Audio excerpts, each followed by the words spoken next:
আমরা কি আওয়ামী লীগ করি, কি বিএনপি করি, কি জামাত করি, কি জাতীয় পার্টি করি, কি চরমোনার মুরিদ, কি সরসিনার মুরিদ, কোনো ভেদাভেদ না করে ঐক্যবদ্ধ হয়ে কি প্ল্যাটফর্মে এসে এই বাংলার জমিনে যে সমস্ত মানুষগুলি কোরআনের বিরোধিতা করবে, যে সমস্ত মানুষগুলি কোরআনের অবমাননা করবে, আমরা তাদের বিরুদ্ধে যদি ময়দানে নামতে পারি, আল্লাহর কসম একজন শয়তান কোরআনের দিকে কুদৃষ্টিতে তাকাইতে পারবে না। কথা বলেন ঠিক কিনা?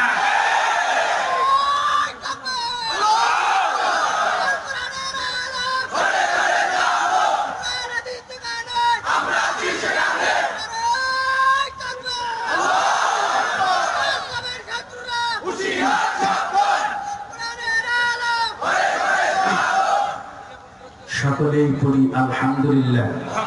তাকবীর দেওয়া দরকার নাই, সময় নাই। তাকবীর দিলে 2 মিনিট সময় লস হয়ে যায়। কথা কোন ঠিক কিনা? ভাইজান কি আসছে নাকি? আচ্ছা ঠিক আছে। যে কথা বলতেছিলাম যে এই কোরআনের অবমাননা কিন্তু আমরা মানতে পারি না। কথা বলেন ঠিক কিনা? আচ্ছা, কোরআনের কেউ যদি কোরআনকে অবমাননা করে আপনারা কি মানবেন কি মানবেন না? দেখি তো কারা কারা মানবেন না, হাত তুলে দেখান। লিল্লাহি তাকবীর। সবাই হাত নামান। মানি না, মানব না, মানতে পারি না আল্লাহর কোরআনের অবমাননা। মানি না, করেন, মানি না, মানব না, মানতে পারি না কোরআন সুন্নাহের অবমাননা। অবমাননাকারীরা রক্ষা পাবি না, অবমাননাকারীরা রক্ষা পাবি না। মানি না, মানব না, মানতে পারি না। বিশ্বনবীর উম্মতের আলো হাতে শমশির। শমশির বোঝেন? শমশির মানে কি? তরবারি। বিশ্বনবীর উম্মতের আলো হাতে শমশির। খতম করো আবু জেহেলের নাতিপুতি সাগরী। ওই নাস্তিকদের আস্তানাতে আগুন জ্বালাও না। মানি না, মানব না, মানতে পারি না আল্লাহর কোরআনের অবমাননা।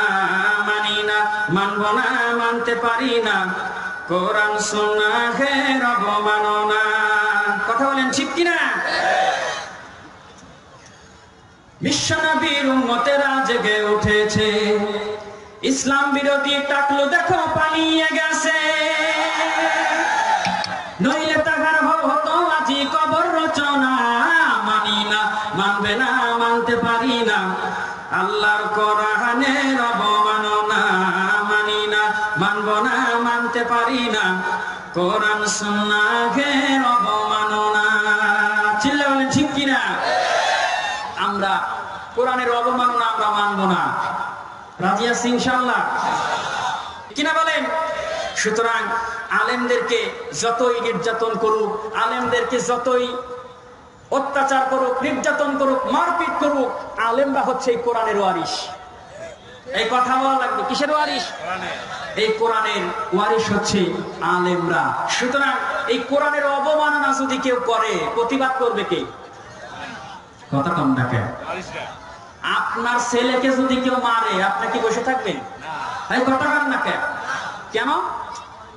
ওয়ারিশ। সুতরাং আলেমরা হচ্ছে কোরআনের ওয়ারিশ। কথা বলা লাগবে ঠিক কিনা? আলেমরা যেহেতু কোরআনের ওয়ারিশ, কোরআনের অবমাননা যদি কেউ করে সর্বপ্রথম প্রতিবাদ করবে আলেমরা। কথা বলেন ঠিক কিনা?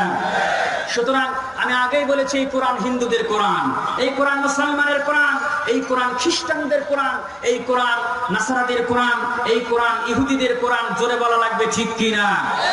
সুতরাং দল মত নির্বিশেষে এই কোরআনকে, কোরআনের অবমাননা যদি কেউ করে আমাদের প্রতিবাদ করার দরকার আছে না নাই? আরেকটু জোরে বলা লাগবে আছে না নাই? সমাজে আরেক শ্রেণীর আলেম আছে না নাই? ওই যে আপনারা তো জানেন যে আমি আলিফ বাতাসা পড়িয়া কোরআন শরীফ পড়া শিখছি, আমি আলেম হয়েছি, মাদ্রাসায় যাওয়ার দরকার নাই। আছে না নাই? প্রতিদিন 70 থেকে 80 রাকাত তাহাজ্জুদ পড়ে, এরকম আলেম আছে না নাই? এই আলেমগুলি নামাজের মুসল্লায় দাঁড়িয়ে যাবে, নামাজের মুসল্লায় দাঁড়াবে, কিন্তু আলেমদের মুখ দিয়ে সূরা ফাতিহা বের হবে না।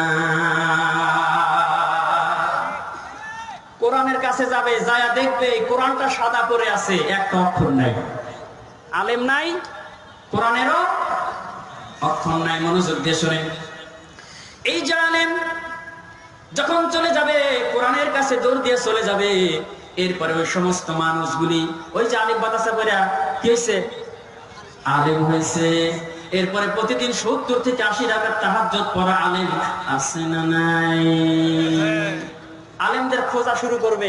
যখন খোঁজা শুরু করবে তখন এই কওমের লোকেরা বলবে, এই আজকে কেন আলেমদেরকে খোঁজো? বিনা কারণে এই আলেমদেরকে নির্যাতন করেছো। এখনকার কথা কিন্তু বলতেছি না, ওই কিয়ামতের 3 দিন আগের কথা বলতেছি। বিনা কারণে আলেমদেরকে নির্যাতন করেছো, আলেমদেরকে জেল দিয়েছো, জরিমানা দিয়েছো, বিনা অপরাধে আলেমদেরকে ফাঁসি দিয়ে মেরেছো, বিনা অপরাধে নির্যাতন করেছো, জুলুম করেছো। আজকে ওই আলেমদেরকে কেন আবার তোমরা খোঁজো? আলেমরা তো পৃথিবীতে নাই।